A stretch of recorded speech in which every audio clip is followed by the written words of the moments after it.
Hey friends, Rick from BCW Supplies, back again with getting into Flesh and Blood.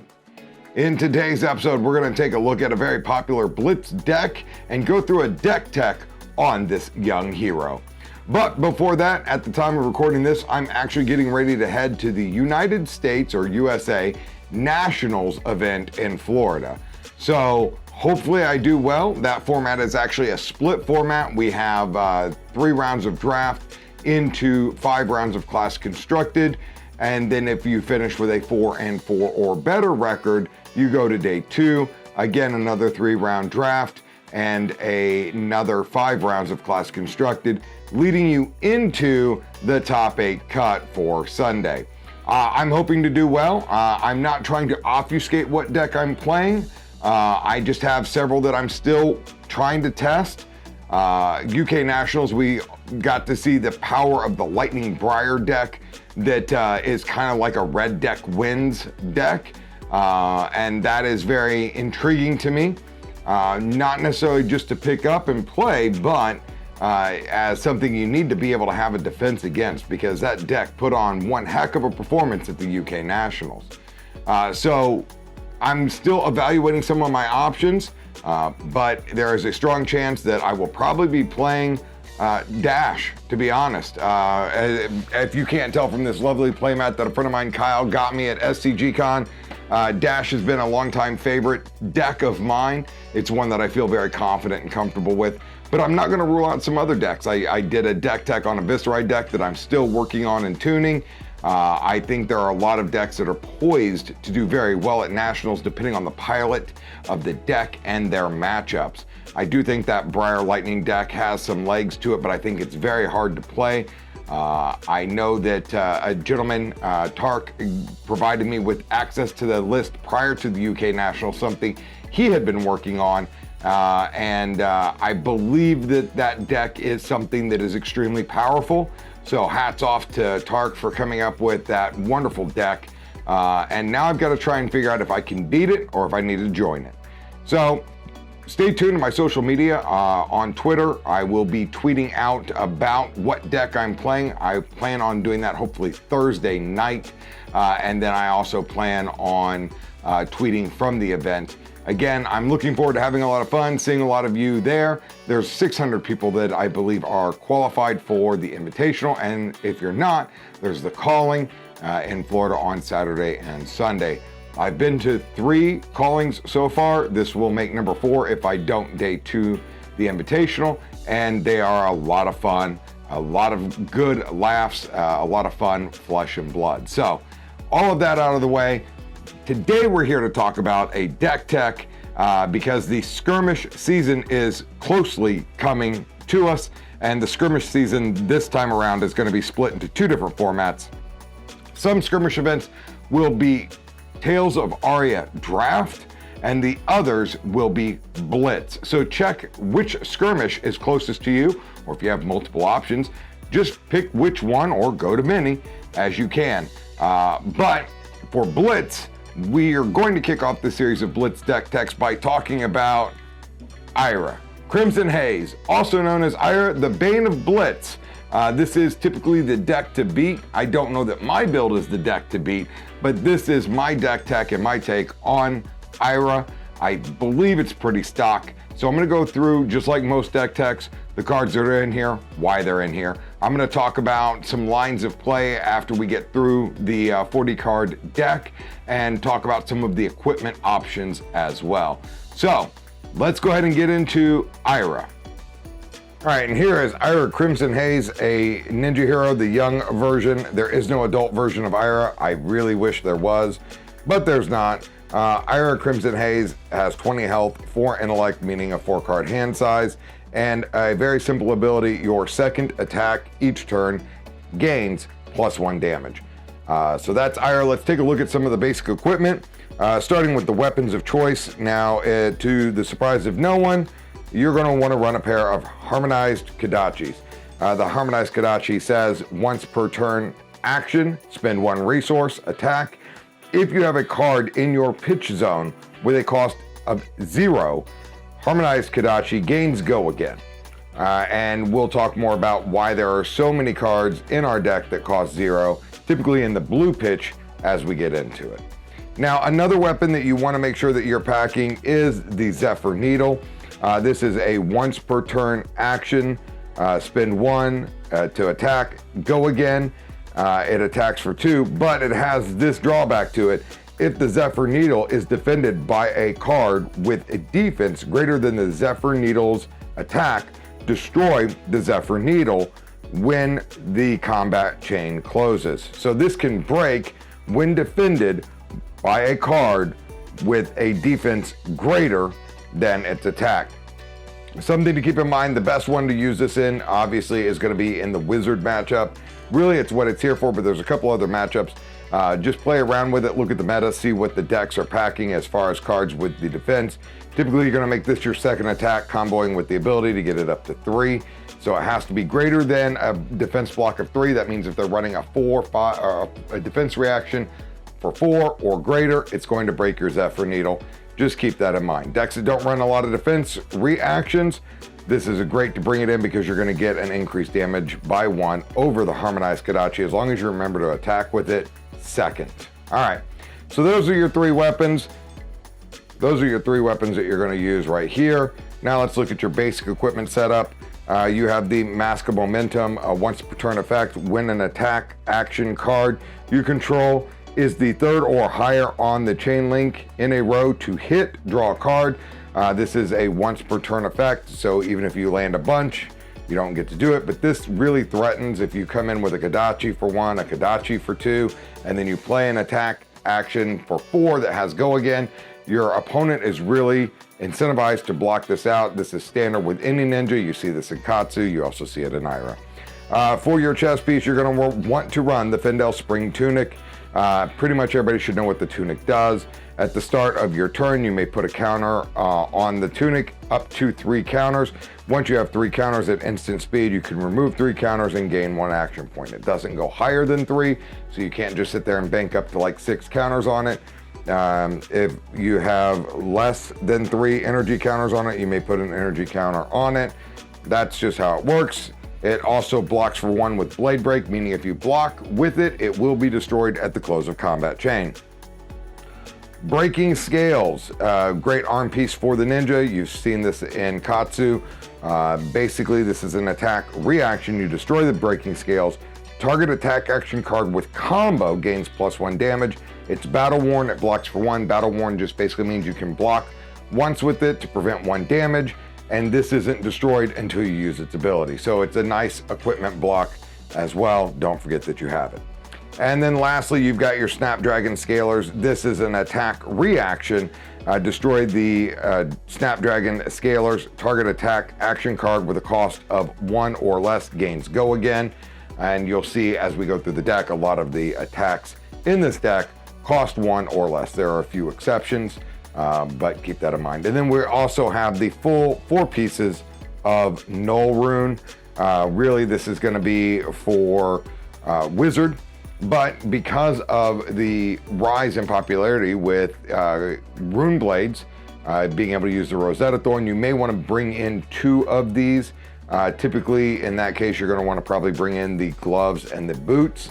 As the mask is threatening potential value more so than the bracers, and the boots allowing you to go again, and this tunic is generating you value and free resources, which will come in handy as well. But you can pretty much choose which one of these 2 items you don't want if you want to bring in Arcane Barrier 2. If you only want to bring in Arcane Barrier 1, I am recommending that you do that by using the Null Rune gloves and taking out the Breaking Scales. Reason being is that the Snapdragon is going to give you go again, and really you're not looking to pump the damage off combo cards in this deck. And as we go through the cards in this deck, you'll see why. So this is our equipment setup. This is what I prefer to run when I am playing Ira. Some people like to sub out the boots or sub out the chest piece for the Null Rune and run the time skippers. I'm just not a personal fan of that. All right, now into the 40 card deck as we've taken a look at Ira. I'm going to start with the attack action cards that you're going to want to play And the nice thing about this deck is a lot of these attack action cards just come in twos, so you really just need to remember 20 cards from this list and you can recreate it. So we are running 2 Pounding Gale. Pounding Gale is a combo card. It does come in for 1. If Open Center was the last attack action in the combat chain, Pounding Gale gains if Pounding Gale would deal damage to a hero this turn. Instead, it deals double that much damage. Well, I hate to tell you this, but we're not running any Open Centers in the deck. Again, this deck isn't looking to combo, and I'll talk more about that as we get through the deck. What this is a 1/4/5 that blocks for 3 and the keyword combo. Let's just keep that in mind. Up next, we have Torrent of Tempo. This is another 1/5. If Torrent of Tempo hits, it gains Go Again. Again, you can threaten a lot of damage with this. Again, a 1/5 that has a conditional Go Again on it hitting and doing damage. Next, we have one of the more expensive attacks in the deck, which is Flying Kick. It does cost 2 for 5, but if Flying Kick is played as Chain Link 3 or higher, it gains +2 damage. So again, with this card particularly, you're going to probably look to have 3 counters on your Fendel Spring Tunic, pitch a blue, come in with a Flying Kick after doing Kodachi 1, Kodachi 2, Flying Kick for 7. And that is a lot of damage to put out, especially with the way this deck plays. All right, next up we have Soulbead Strike Red. This is a 0 cost. If it hits, it gains Go Again, but it's at that break point of 4. 4 is a great break point because typically it's either going to absorb a defense reaction if they're playing it, or it's going to get 2 cards out of your opponent's hand. Again, just very efficient red attack cards. Next, we have Snatch. Snatch is a 0 for 4. If Snatch hits, draw a card. This is great because you can arsenal the card that you draw. Almost every card in your deck is easy to play as far as its cost. And if this is the last card in your hand, you don't have to worry about giving it Go Again. If you've attacked, and then played this, you get to draw a card, arsenal it, and draw 4 cards. That's giving you 5 cards going into your next turn. Or you can break the Snapdragon Scalers on this card to give it Go Again. A perfectly fine choice. An auto must include is 2 Enlightened Strikes. One of the most versatile red attacks out there. It costs 0. The cost is you must take a card from your hand and put it on the bottom of your deck, and then you get to choose one of these effects. Either draw a card, Enlightened Strike gains +2, or Enlightened Strike gains Go Again. Again, the way this deck plays, typically this is just going to be a 0 for 7 at the cost of putting a card from your hand on the bottom of your deck. Next up, we've got 2 Command and Conquer. This is just a phenomenal card to have. Again, with the Prism in the meta, this pops Heralds, but it also has a very relevant effect. It's a 6. Your opponents can't use defense reactions against it or any attack in this combat chain as long as the chain's not broken. It does cost 2, but again, if you pitch to blue and you have 3 counters on the Tunic, you have access to 4 resources that turn. That could be 2 Kodachis and a Command and Conquer. There are some decks that do like to set up, Bolton decks like to set up, Bravo needs multiple cards, and really just being able to threaten their arsenal card for value and also some damage is great. The last of the red attacks in this deck I prefer the Exude Confidence. This is a 0 for 4. When Exude Confidence isn't defended by a card with equal to or greater attack power, the defending hero cannot play or activate instant or defense reactions this combat chain. So this just really helps push more damage through unless they're defending with a card with an equal or greater attack power. And as an instant, you can spend 3 and pump this to give it +2 damage. Nice way just to sneak through some extra damage. The deck is full of a lot of blues, and we're going to get into that here in just a moment. So these are the attacks that we're looking at using that are red. We have a few more red cards to cover, or red pitch, or pitch value 1, however you want to say it. First up, we have 2 Razor Reflexes. It costs 1, great off a Tunic, great off of a floating resource with some of our 0 attack cards. You can either give the target sword or dagger +3 damage. It's a nice way to sneak in lethal when you have your opponent low and you're coming in with a Kodachi lock. or you also have the ability to put it onto an attack action card that costs 1 or less, which is most of the attack action cards in this deck. It gains +3 damage, and if it hits, the attack gains go again. So a way to give go again if you have a hand that can go wide. It's just really a nice way to keep your opponent having to overblock some of your cards late game though. Especially if you pitch one early or you use one early, they're on guard for the second one. Next up, we have a nice utility card, which is the Sigil of Solace Red. This is a 0 instant card, gain 3. Note that you can pitch it for 1 resource. It costs 0 though, it gains you 3 life, but it does not have a defense value. So you cannot defend with this card. This is just a gain 3 life spell. Now we get into what makes Ninja, especially Ira, really good in this deck.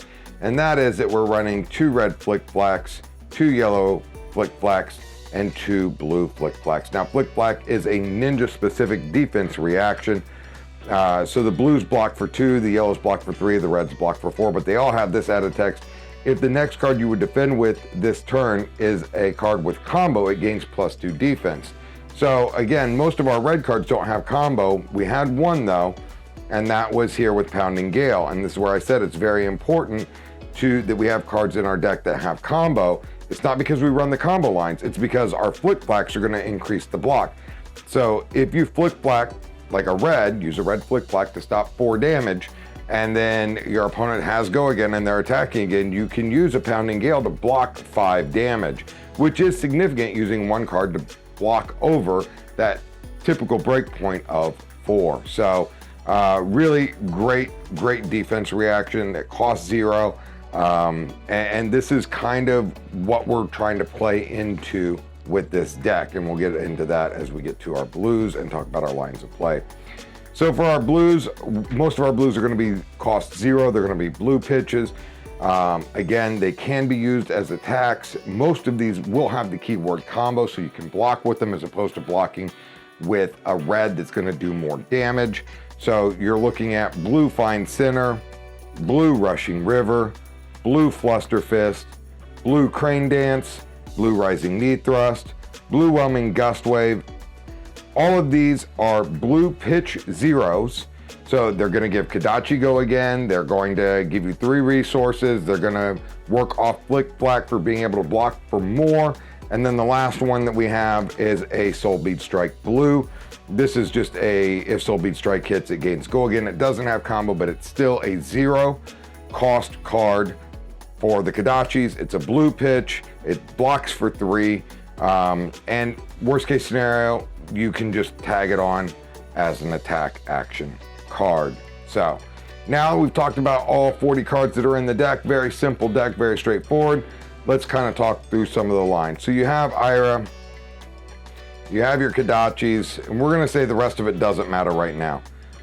Ideally, what you're looking to do is you're looking to pitch a blue card that costs 0 in order to attack with Kodachi for 1. Then you're looking to attack with Kodachi using Ira's ability for 2. And you'll still have 1 resource left over, and that's where cards like Pounding Gale, Torrent of Tempo, or any of your other attacks that are red come in for chunking some damage.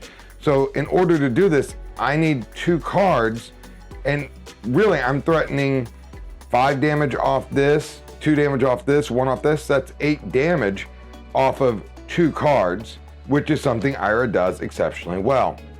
Arguably, you could attack with a Kodachi for 1, and then come in with a Torrent of Tempo for 6 using Ira's ability. And that's going to give you the ability to try and take more cards out of their hand. You still have resource floating for things like that Razor Reflex that we were talking about. If you end up with go again, then you can obviously just swing the Kodachi with the last remaining resource for 1. It's still 8 damage, no matter how you chop it up, how you split it up. It just depends on trying to read what your opponent is doing. The other nice thing, again, really you're gonna try and get into Arsenal, your Flick Flacks into Arsenal, and then you're wanting to really just use these out of Arsenal to block And then if it's a go wide deck, again, you're going to want to follow it up with a block from a card that has combo, because it's going to gain +2 defense, making your combo cards block for 5, really making it hard for people to get a lot of damage in on Ira. And this is really kind of how Ira plays. Ira is really trying to block effectively and attack effectively, threatening more damage on 2 cards really than just about anybody else in the game. And once your opponent gets low in life, you're very efficient at attacking with these Kodachis that are forcing blocks. If you get an opponent down to 4 life and you pitch a blue and you have a card in hand and you attack with a Kodachi, they really have to start looking at, do you have a Razor Reflex in hand? And if you have a Razor Reflex in hand, am I dead to it? Meaning, do you have the defense reaction? So this is a great way to just kind of threaten lethal from about the point of 4 life totals for your opponent or lower. And then really when you get them down to about 2 life, you're threatening lethal off of 1 pitch, 2 attacks, and then you can follow it up with any other card. And you're taking cards out of their hand, and for the most part, you're pitching a card, playing maybe a card. You're going to outlast them in the fatigue matchup as well, because you're just being super efficient with your weapons. So how do you beat Ira? You go wide. If you're looking at beating Ira, you want to be able to go wide and force them to block with multiple cards out of their hand. It's taking them off their game plan. Again, Ira wants access to having 2 cards, one of them being a blue pitch that costs 0, which all the blue pitch in the deck do cost 0. And they want a nice meaty attack to follow it up, whether it is an Enlightened Strike, or it's a Pounding Gale, or it's a Torrent of Tempo. They're really wanting to come in with something hard hitting. You can try to block out Ira. Big, tall attacks also kind of hurt Ira, because Ira is really trying to, again, keep as many cards in hand as possible. But Ira is a tough matchup. There are some decks out there that do exceptionally well against Ira, but they kind of fold to other stuff in the meta, where Ira is just really great across the board. And if you're going to be playing at a skirmish event that is Blitz, you will need to be prepared to face Ira Crimson Haze. Well, that does it for this Blitz Deck Tech. I thank you guys for tuning in, and please know that there are more Blitz Deck Techs that are going to be coming during November, and in the skirmish season, I plan on trying to cover some more of the more popular or effective decks to help you get prepared if you have one of the later ones. Blitz was my first format that I started playing Flesh and Blood in, and it's one thing that really drew me to the game. I absolutely love the Blitz format. I hope you will take time to play some Blitz games. They're fast-paced, they're fun, and I can't recommend them enough. So until next time, remember, when it comes to collecting, storing, or displaying your hobbies or collectibles, BCW has you covered.